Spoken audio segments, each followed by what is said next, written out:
ज्यादा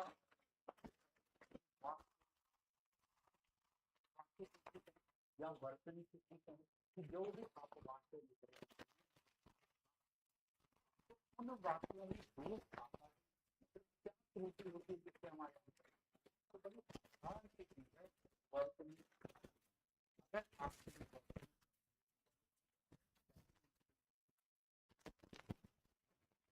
ठीक है, तो वर्तनी शुद्धि में भी क्या क्या गलतियां आती हैं देखो। पहली बात है कि जब आप व्याकरण और वर्तनी की अशुद्धि से अंत करते हैं, समानार्थी भ्रम मतलब जो समानार्थी शब्द होते हैं उनमें विद्यार्थियों को बहुत ज्यादा भ्रम आता है। जैसे कि मान लो एक हमारे पास है गृह और एक है, तो अब यही नहीं पता कि गृह और ग्रह में क्या अंतर है ना, कईयों को तो ये नहीं पता, चलो कईयों को ये भी पता है कि गृह और ग्रह में क्या अंतर है, परंतु लिखते समय गृह की जगह ग्रह लिख देंगे। ऐसे ही बहुत सारे समानार्थी है ना, तो उनमें गलती आ जाती है। जब आप लिखते हैं लिखना कुछ और होता है, लिख हम कुछ और होते हैं। वो किस कारण से, मात्रा की गलतियों के कारण भी ये होता है। ठीक है, अगर मान लीजिए मुझे लिखना है कि और एक है की, अब दो की और की, विद्यार्थियों को यही नहीं पता होता कि की कहाँ पर लिखना है और की कहाँ पर लिखना है, दोनों में है ना, क्योंकि ये जो योजक के रूप में प्रयोग होता है और जो वाक्य चल रहा है उस वाक्य में साधारण से प्रयोग होता है। तो मात्रा का, अब विद्यार्थी मात्राओं पर ध्यान नहीं रखते कि लघु मात्रा लगनी है, गुरु मात्रा लगनी है, कौन सी मात्रा का प्रयोग कहाँ पर होना है ना, तो ये चीजें बहुत ज्यादा गलतियों आपका कारण बनती है। ये छोटी छोटी बातें हैं परंतु यहाँ से आपके अंक करते हैं और आप उस तरीके से, ठीक है। उसके बाद मान लो आपने जो हमारे पास है पंचाक्षर का नियम, जो पंचमाक्षर होता है प्रत्येक वर्ग का पांचवा अक्षर होता है ना, पांचवा अक्षर समझते हो ना, प्रत्येक क वर्ग है उसका पांचवा अक्षर, च वर्ग का पांचवा अक्षर, तो उसमें बहुत ज्यादा लिखने में गलती होती है। यही नहीं पता कि विद्यार्थियों को कि एक होता है हमारे पास अनुस्वार होता है और अनुनासिक होता है, तो अनुस्वार का प्रयोग कहाँ पर करना है, कहाँ अनुनासिक का प्रयोग करना है। जब भी आप अपनी व्याकरण की तैयारी करते हैं तो इस चीज पर ध्यान रखिए अनुस्वार कहाँ पर प्रयोग हुआ। जैसे कि मान लीजिए मैं आपको एक उदाहरण देता हूं, देखिए यहां पर हमारे पास एक शब्द है हंस और एक है हंस, दोनों के उच्चारण में भी अंतर है ना, दोनों के अर्थ में भी अंतर है। अगर मान लीजिए हमने यहाँ पर ये देखो ये हमारे पास अनुस्वार आ रहा है, ये अनुनासिक आ रहा है, अगर हमने अनुस्वार की जगह अनुनासिक का प्रयोग कर दिया, अनुनासिक की जगह अनुस्वार का प्रयोग कर दिया तो शब्द गलत हो जाएंगे क्योंकि इनके अर्थ में बदलाव आ जाता, अर्थ बदल जाते हैं। अब ये जो हंस है इसका अर्थ होता है पक्षी, है ना, हंस पक्षी होता है ना, पक्षी, और ये वाला हंस है ये है क्रिया, जैसे हम किसी को देखकर हंसते हैं, है ना, वो वाला हंस, हंसना आ गया, क्रिया आ गई। तो दोनों में अंतर है। अगर हम विद्यार्थी पता क्या करते हैं, उनको ये लगता है कि अगर हमने बिंदी, वो बिंदी नहीं लगाई तो कौन सा पहाड़ टूट गया, है ना, तो परंतु पहाड़ टूट जाता है अगर आप बिंदी नहीं लगाते हैं। ये अनुस्वार का प्रयोग अगर उचित स्थान पर नहीं आप करते हैं तो अंतर हो जाता है। मान लो ये है, ये क्या बन गया, पढ़ता, जबकि ये आएगा पढ़ता, है ना, हमने यहाँ पे लिखा पढ़ता, ठीक है।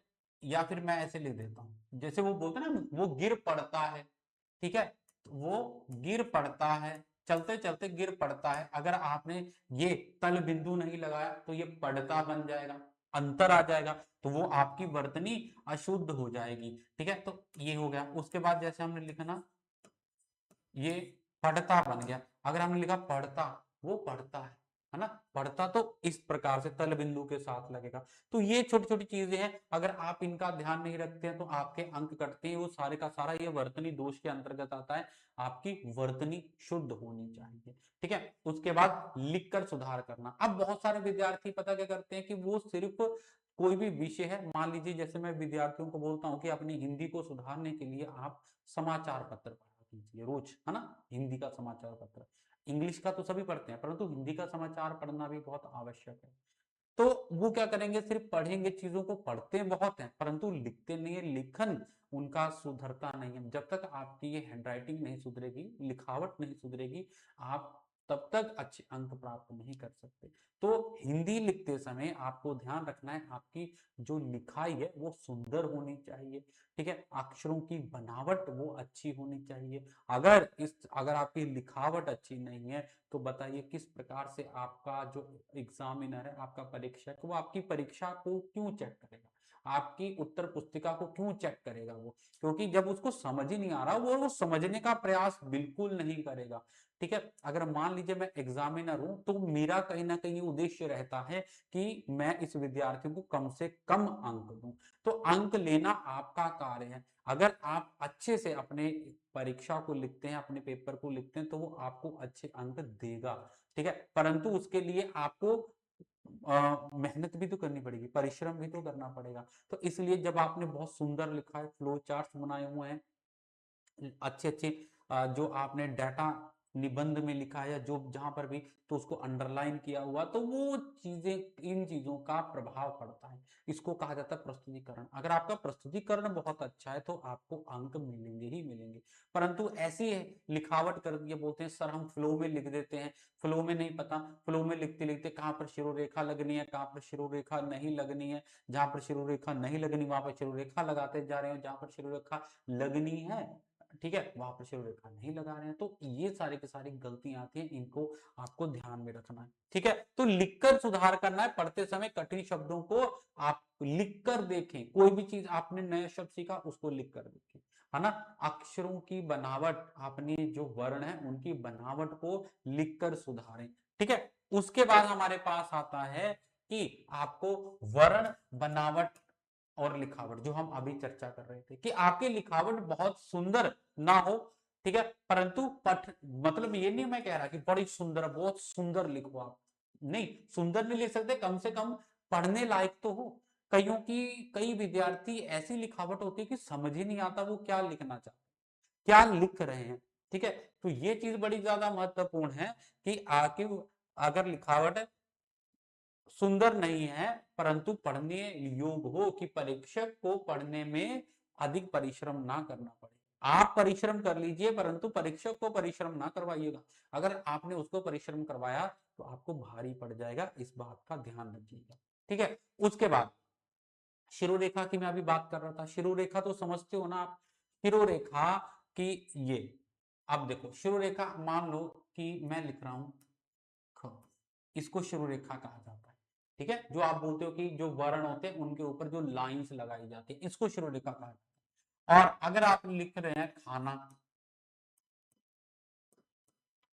आपने ऐसे खाना लिख दिया तो ये गलत, ठीक है। शिरोरेखा, आपने लिखना थकना, ऐसे लिख दिया, गलत, क्योंकि थ में कभी भी शिरोरेखा नहीं आती है। तो थ इस प्रकार से आपने लिखना है। उसके बाद मान लीजिए आपने लिखना है और जैसे भीड़, है ना, भीड़ लिखना और भ के ऊपर आपने शिरोरेखा लगा दी तो गलत, ठीक है।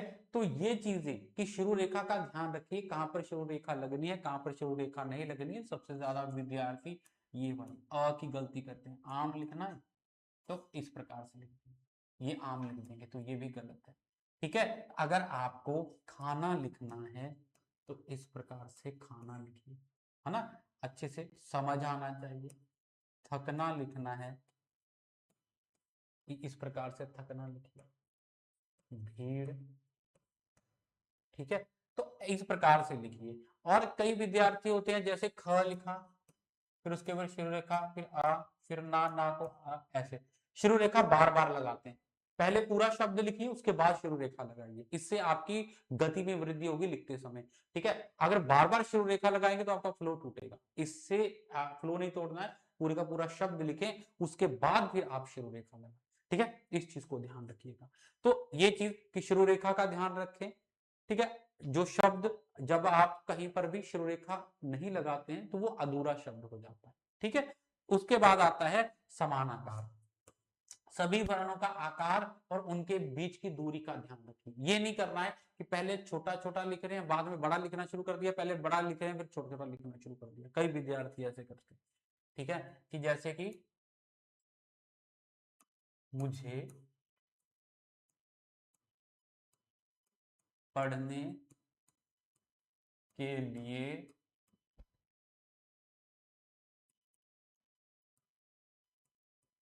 विद्यालय जाना पड़ता। तो अब देखो, ये सही लग रहा है, कहीं पर छोटा कहीं पर बड़ा, है ना, तो ऐसे नहीं करना है। कैसे लिखना है?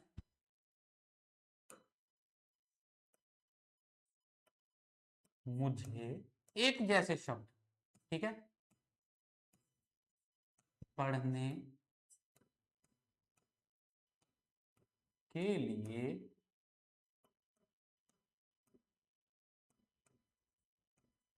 विद्यालय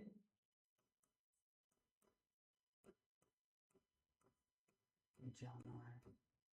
अब देखिए कि जब हम एक जैसे शब्द लिखेंगे, सभी वर्णों की बनावट एक जैसी है, तो वो सुंदर लगते हैं देखने में, ठीक है। और जब छोटे बड़े लिखेंगे तो वो सुंदर नहीं लगेंगे, ठीक है। यही प्रेजेंटेशन, इसमें यही चीज होती है कि इस प्रकार से आपको लिखना है। जो शब्दों के बीच का अंतराल है उसको भी ध्यान देना। ये नहीं कि लिखते लिखते कहीं पर शब्दों को जोड़ दिया, कहीं पर दूर कर दिया, ये सारी की सारी छोटी छोटी चीजें होती हैं। अब ऐसे नहीं मैं लिख सकता इसको। मुझे यहां पर लिख दिया पढ़ने के लिए, है ना, फिर मैंने दूर कर दिया विद्यालय, तो ये गलत है। शब्दों का अंतराल, अब जैसे अंतराल कम होगा तो वो शब्द क्या बन जाएगा? गलत शब्द हो जाएगा, ठीक है। तो इस चीज को ध्यान रखिएगा, ये चीज नहीं करनी होती है, ठीक है। तो शब्दों का अंतराल और शब्दों के जो वर्णों की बनावट एक जैसी होनी चाहिए, जो उनका साइज है वो एक जैसा होना चाहिए। काट छाट से कटिंग नहीं करनी है। कई लिख लिख के बहुत ज्यादा काटते हैं, ओवर राइटिंग कर देते हैं, ठीक है। जब कटिंग के लिए मना करते हैं तो ओवर राइट कर देंगे, ठीक है। तो उसमें बोलते हैं कि सर हमने कटिंग थोड़ा कि ये तो ऊपर उसको ऐसे किया है, पेन रुक गया था, ये वो। तो इस तरह के बहाने नहीं चलते हैं। तो जब भी आपने लिखना है, प्रयास कीजिए पहले से सोच समझ के लिखे, मुझे क्या लिखना है क्या नहीं लिखना है, तो काट छाट से बचना है।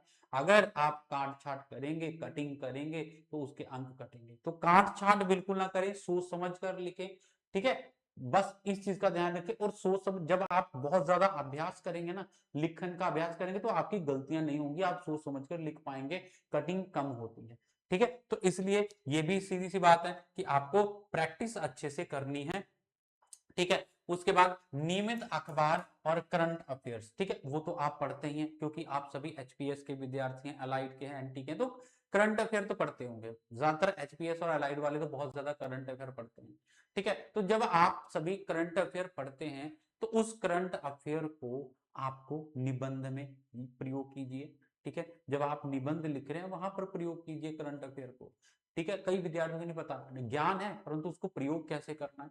तो जो विषय आपको दिया गया है उस विषय संबंधित, अगर आपने कोई समाचार में, आपके पास कोई समाचार है, पुस्तक आपके पास, मतलब पुष्टि हो उसकी, है ना। ऐसे नहीं तुक्के वाला काम नहीं करना कि मतलब प्रमाणिक कोई न्यूज आपने पढ़ी है, आपको पता है कि हाँ बिल्कुल ऐसी ही न्यूज थी, और अगर आप वहां पर उसका रेफरेंस दे देते कि इस समाचार पत्र में इस तारीख की समाचार में ये चीज दी गई थी जो कि इस विषय के साथ, फिर उस विषय के साथ उसको मिलाकर लिख दीजिए, ठीक है। तो जब आप रोज एक प्रतिष्ठित अखबार, दैनिक जागरण या दैनिक भास्कर, कोई भी आप लीजिए, पंजाब केसरी, कोई भी अखबार हो गई जो आपको अच्छी लगती है, हिंदी हिंदी समाचार पत्र, ठीक है, द हिंदू, ऐसे जो भी आपके पास समाचार पत्र हैं उसको जरूर पढ़ें, क्योंकि इससे आपकी ज्ञान वृद्धि होगी।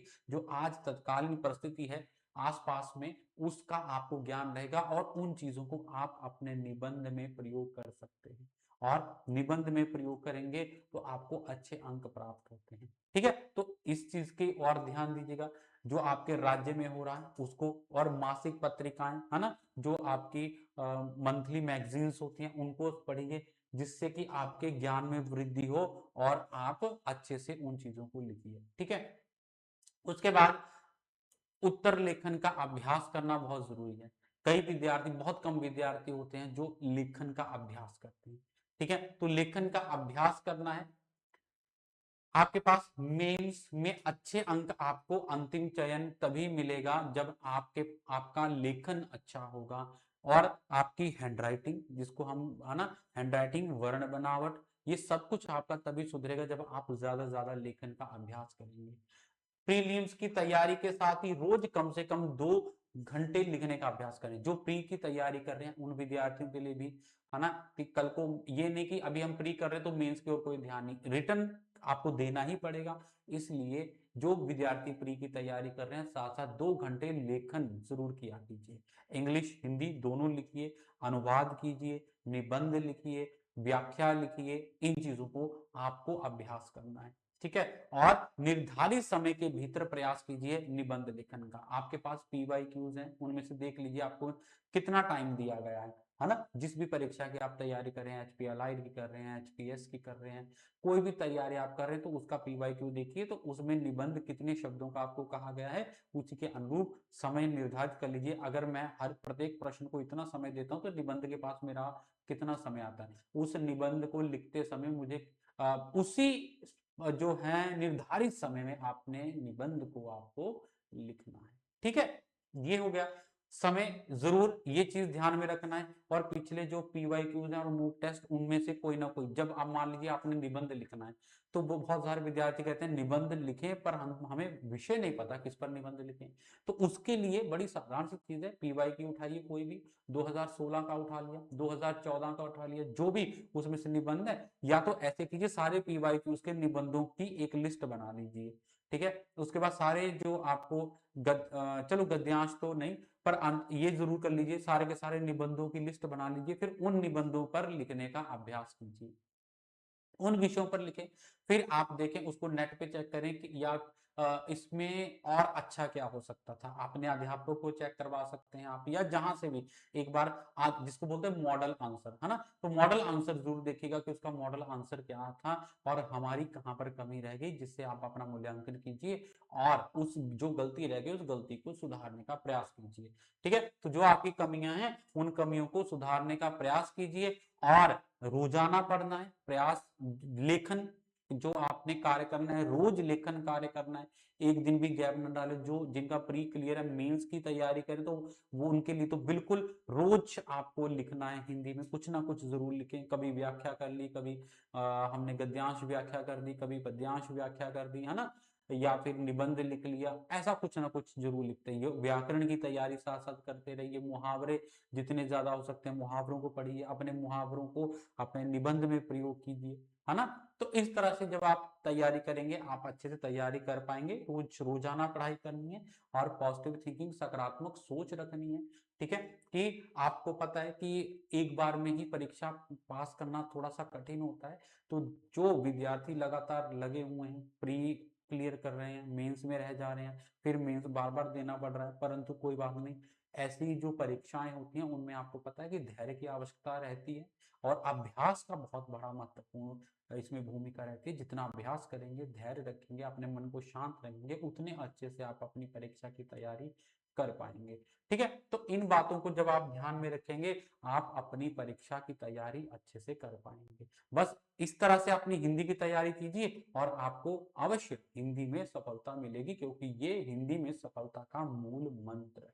ठीक है जी, अगर आपको आज की वीडियो अच्छी लगी हो, जो मैंने आपको बातें बताई, इन बातों से आपको कुछ लगता हो कि हाँ हमारे लिए ये मार्गदर्शक हो सकती हैं, ये बातें हमारा मार्गदर्शन करेंगी, तो इस वीडियो को लाइक शेयर जरूर कर दीजिएगा। और अगर वीडियो अच्छी लगी तो वीडियो के नीचे एक बार कमेंट जरूर कर दीजिएगा कि हमें वीडियो बहुत अच्छी लगी। अगर आपका कोई प्रश्न है निबंध लेखन या किसी भी विषय से संबंधित हिंदी में, तो आप मुझे कमेंट में भी पूछ सकते हैं। ठीक है, उसका मैं उत्तर आपको दूंगा। और अगर आप एचपीएलआई की तैयारी करना चाहते हैं, एचपीएस मेंस की तैयारी करना चाहते हैं, या फिर एनटी की तैयारी करना चाहते हैं, तो ये सारी की सारी परीक्षाओं की तैयारी सिविल स्टेप करवाता है। विशेष रूप से हिंदी की तैयारी भी आप करना चाहते हैं, उसके लिए भी विशेष रूप से आपको जो है वो अलग अलग क्लासेस मिल जाएंगी, कोर्सेज मिल जाएंगे, जिसमें से आप हिंदी की तैयारी भी बहुत अच्छे से कर सकते हैं।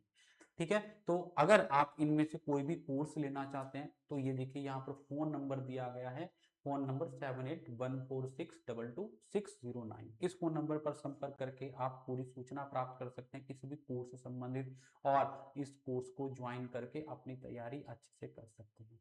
ठीक है जी, आज की वीडियो में इतना ही, फिर से मिलेंगे, तब तक अपना ध्यान रखें, अपनी परीक्षा की तैयारी जिस प्रकार से मैंने आज बताया है इसी प्रकार से आरंभ कीजिए और सफलता आपको जरूर मिलेगी। धन्यवाद।